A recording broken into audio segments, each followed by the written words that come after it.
তো এখানে 750 পাঁঠার মাংস আছে, কচি পাঁঠার মাংস 750 মতো আছে এখানে। দেখো ভালো করে 3-4 বার জল পাল্টে আমি ধুয়ে নিয়েছি।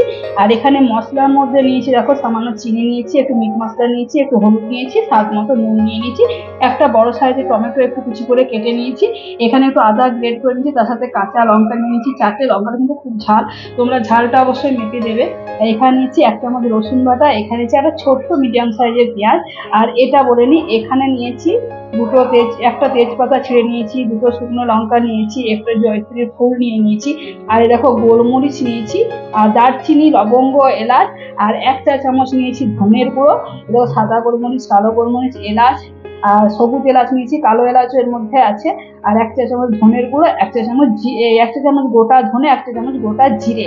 তোমরা চাইলে অল্প মৌরি দিতে পারো, তো আমি আর দিলাম না। পাঁঠার মাংস এইভাবে যদি রান্না করো খেতে কিন্তু অসাধারণ হয়। তো চলো ভালো করে শুকনো খোলায় একটু নেড়ে নেবো, যেই একটু কালারটা চেঞ্জ হয়ে আসবে ওগুলি ঠান্ডা করে দিতে হবে, তাহলে মশলা পুড়ে গেলে কিন্তু রান্না ভালো হবে না, একটা তেতো তেতো ভাব চলে আসবে রান্নার মধ্যে। যে একটু দেখবে লঙ্কাটা একটু কালো হয়ে এসছে, যে একটু গন্ধ পাবে সেই মশলাটা কিন্তু ঠান্ডা করে নেবে। তো চলো একটু খুব ভালো করে আমি নাড়িয়ে নিচ্ছি। কড়াইটা আমি অনেকক্ষণ আগে বসে দিয়েছিলাম, কড়াই আমার খুব সুন্দর গরম হয়ে গেছিল। তো দেখো খুব সুন্দরভাবে আমি ভেজে নিচ্ছি। এইভাবে শুকনো দিয়ে যদি করো, এইভাবে যদি মশলাটা ভেজে করো, পাঁঠার মাংস খেতে কিন্তু অসাধারণ লাগে। তো চলো, আমার মশলাটা কিন্তু অলরেডি এবার গন্ধ বেরোতে শুরু করে দিচ্ছি। তো চলো মশলাটা ঠান্ডা করে পিষে নেবো। চলো গ্যাসের ফ্লেম আমি অফ করে দিচ্ছি, মশলাটা এবার ঠান্ডা করে। তো রান্নাটা করবো সর্ষের তেল দিয়ে। কড়াইয়ে দেখো সর্ষের তেল দিয়েছি, তেল আমার অলরেডি চলে এসছে। আর মাংসতে আলু দেবো না সেটা কি আর কখনো হয়? তো চলো, আলুটা তোমার সাথে শেয়ার করতে ভুলে গেছিলাম, আলু অলরেডি আমার কাটাই ছিল, আলুটা মানে কাছে নিয়ে আসতে ভুলে গেছিলাম। তাই চলো আলুটা খুব ভালো করে ভেজে নিই।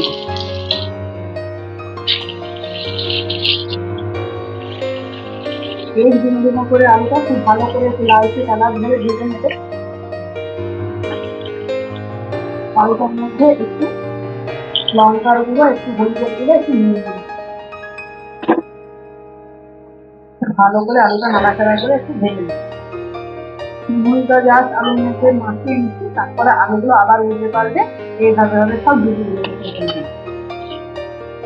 একটা একটা করে সব আলু ভিজিয়ে দেবো। তোমরা এইভাবে কিন্তু আলুটাকে বেশ ভালো করে লাল লাল করে ভাজবে, খেতে কিন্তু খুব ভালো লাগে। তো চলো আলুটা ভাজা হয়ে যাক আমার।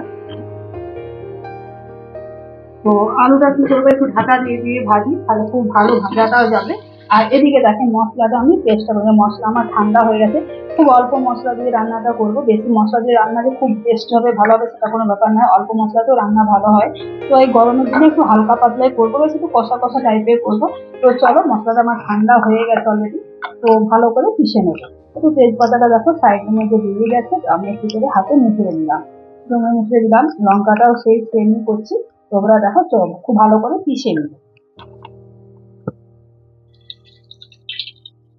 ঢাকা দিয়ে খুব ভালো করে দেখো কালার আমার চেঞ্জ হয়ে চলেছে, আলুগুলো উল্টে পাল্টে সব সুন্দর করে ভেজে নিচ্ছি, একদম লাল লাল করে ভেজে নিচ্ছি আলুটা, খুব ভালোভাবে সেদ্ধটা হয়ে যায়।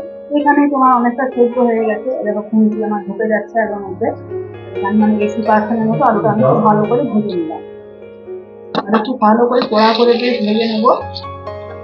সুন্দরভাবে কড়া করে একটু ভিজিয়ে দিয়ে আলুটা ভালো করে সময় ধরে ভেজে নেবো। আলুটা এবার তুলে নেবো। তো আলুটা ভেজে একটা বাটির মধ্যে তুলে নিয়েছি। আর এদিকে মশলাটা দেখো পেস্ট করছি, ঢাকা দিয়ে রাখলাম গন্ধটা তুলে যাবে বলে। আর দেখো তেলের মধ্যে আর কিছু কিন্তু আমি ফোড়ন দেবো না, সব ফোড়ন কিন্তু আমার এটার মধ্যে দেওয়াই আছে অলরেডি। একটু সাদা জিরে ভেবেছিলাম দেবো, কিন্তু আমার না, সাদা জিরে পাঁঠার মাংস দেওয়ার দরকার পড়ে না। তো এরপর পেঁয়াজটা খুব ভালো করে ভাজা পেঁয়াজে তোমরা এক্সট্রা তেল আমি দিইনি, তোমরা খুব অল্প তেল দিয়ে রান্না করবে, তেলে খেতে দিলে খুব ভালো হয়।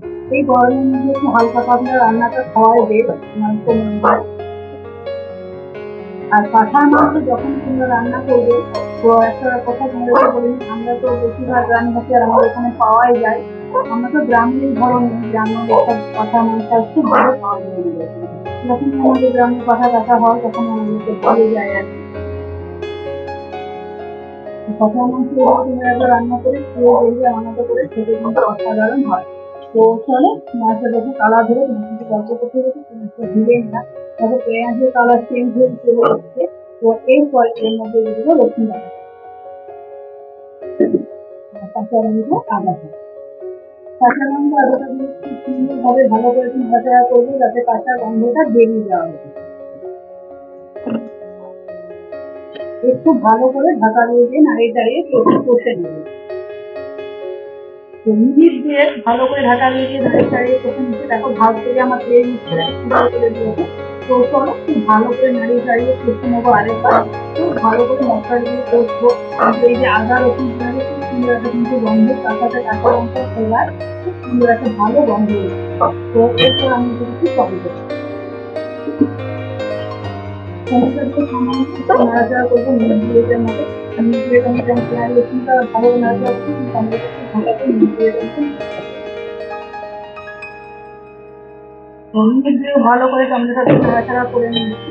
দেখো কিন্তু মশলা কিন্তু আমার কড়াতে একদম লেগেই যায়নি, আজকে কিন্তু আমি নতুন তো চলো খুব ভালো করে নাড়িয়ে চাড়িয়ে কষে নিচ্ছি। মশলা যত কষাবে, এই মাংসের মশলা যত কষাবে তত কিন্তু রান্নার স্বাদ নুন বেড়ে যায়। তো চলো খুব ভালোভাবে দেখো কষে নিচ্ছি। এরপর এই যে মশলাটা আছে মশলাটা দিয়ে, আর সাইডে যখন গরম জল রেখেছি সামান্য যাতে মশলাটা তলায় ধরে না যায়, তার জন্য বাটি ধোয়া জলটা একটু দিয়ে দিই। যেহেতু নুন পড়ে গেল সেহেতু দেখবে মশলাটা ঠিক মতো স্মুথ টেস্ট তৈরি হয়ে যাবে, খুব সুন্দর দেখবে নরম হয়ে যাবে মশলাটা। তাই নুনটা অ্যাড করে দিলাম আগে। তো চলো ঢাকা দিয়ে যতক্ষণ আমার তেল ইউজ করছি ততক্ষণ মশলাটি ভালো করে নাড়িয়ে চাড়িয়ে কষে নিই। মিনিট দিয়ে খুব ভালোভাবে রান্নাটা কষে নিয়েছি। দেখো খুব সুন্দর তেল ইউজ করতে আমার শুরু করে দিয়েছি মশলা থেকে। সুন্দর খুব অল্প করে রান্না করছি গরমের জন্য, খুব তেল মতো খুব কমে দিয়েছি। তোমরা তো দেখবে দেখো তোমরা কিন্তু এইভাবে গরম কিন্তু হালকা খাবার চেষ্টা করো। তো দেখো খুব সুন্দর দেখো তেল আমার ইউজ করতে শুরু করছি। এরপর দিয়ে দিচ্ছি পাঠার মাংস। বড় খুব ভালো করে নাড়াচাড়া করে নিচ্ছি। খুব সুন্দর ভাবে একটু নাড়াচাড়া করবো, কারণ জল আমার শুরু করে দিয়েছি।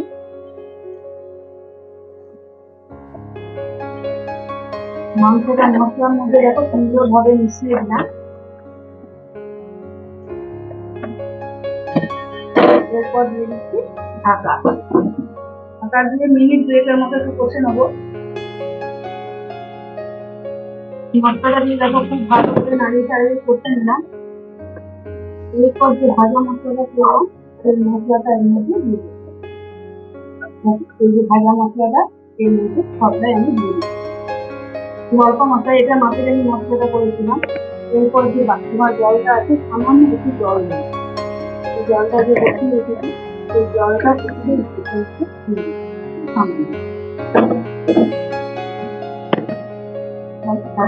খুব ভালো করে মিশতে বা নাড়াচাড়া করে করতে, খুব ভালো করে কম আছে কিন্তু ভালো করে করতে।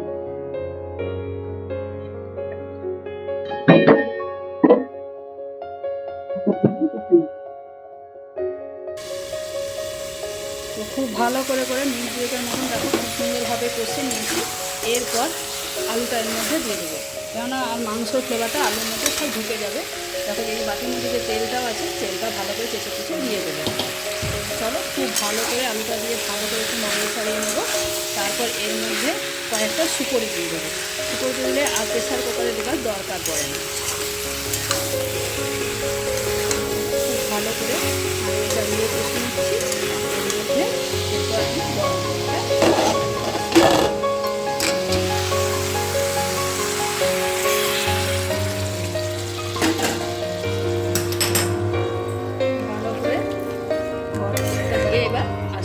একদম লো ফ্লেমে ফুটতে দেবো। 20 থেকে 25 মিনিটের মতো রান্নাটা করবো। একটু ফুটে আসবে তারপর সুপরিটা দেবো। তো দেখো আমার জাস্ট মাংসটা ফুটে এসছে। এর মধ্যে দেখো একটা গোটা সুপরি আমি দিয়ে দিচ্ছি। এটাই কিন্তু একটা ছোট্ট টিপস তোমাদেরকে জানিয়ে দিলাম। প্রেসার কুকার যদি কেউ মাংস অপছন্দ করো তখন কড়াই যদি মাংস পছন্দ করো তখন একটা সুপরি দিলে মাংস কিন্তু খুব সুন্দরভাবে গলে যাবে। তো চলো 20 মিনিটের মতো রান্নাটা করবো। আধ ঘন্টা পর ঢাকাটা ওপেন করে তোমাদেরকে দেখাচ্ছি। দেখো ঝোল আমার টকবগে ফুটতে শুরু করে দিয়েছে। তো এর থেকে বেশি, কারণ আলুতে টেনে নেবে, এর থেকে বেশি আর আমি মানে ঝোলটা এইটুকু রাখবো, কারণ রুটি দিয়ে বলো ভাত দিয়ে বলো খেতে কিন্তু অসাধারণ লাগবে। এইটুকু গ্রেভি রাখতেই হবে, কিছু করার নেই। তো তোমরা যদি বলে একটু পাতলা ঝোল খাবো, পাঁঠার মাংস কিন্তু পাতলা ঝোলই খুব ভালো লাগে। তো পাতলা তো ঝোলের রেসিপি তোমাদের সাথে শেয়ার করেছি, আজ আমি কষা তোমাদের সাথে শেয়ার করছি। তো একটু দেখো ঝোলটা, এই গ্রেভিটা আমি রাখছি কেননা আলুগুলো আছে টেনে নেবে। তো আমার রান্নাটা অলরেডি রেডি হয়ে গেছে, ঢাকাটা দিয়ে দিলাম, আর 5 মিনিট পর তোমাদেরকে এটা আবার ওপেন করে দেখাচ্ছি। তো 5 মিনিট ব্রেক নিয়ে চলে এলাম, চলো ঢাকাটা খুলি। দেখো আমার কষা মাংস রেডি হয়ে গেছে একদম। তো একটু গ্রেভিটা রাখলাম, এটা পোলাও বলো, লাচ্ছার পরোটা বলো, নান বলো, ফ্রায়েড রাইস বলো, সবের সাথে কিন্তু খুব ভালো লাগবে খেতে। তো এইভাবে তোমরা একবার বানিয়ে খেয়ে দেখতে পারো, কি সুন্দর, কত কম মশলা দিয়ে আমি রান্নাটা করলাম, তোমাদের তো দেখলেই। বন্ধুরা এইভাবে কিন্তু তোমরা একবার পাঁঠার মাংস করে খেয়ে দেখতে পারো, খেতে কিন্তু অসাধারণ হয়। মশলাটা কিন্তু অবশ্যই একটু কাঠকড়াইয়ে তোমরা শুকনো খোলায় আর কি নেড়ে নেবে, শুকনো কড়াইতে আর নেড়ে নেবে, কি ফ্রাই প্যানে নেড়ে তারপর মশলাটা পেস্ট করবে, তারপর রান্নাটা করবে, খেতে কিন্তু অসাধারণ হয়। তো ভিডিওর ধারে কেমন লাগলো তোমাদের আমার এই রেসিপি, পাঁঠার মাংস রেসিপি, তোমরা অবশ্যই আমাকে জানিও। আর ভালো লাগলে তো বলারই না, একটা লাইক, কমেন্ট, সাবস্ক্রাইব করে দিও। তো আজকের মতো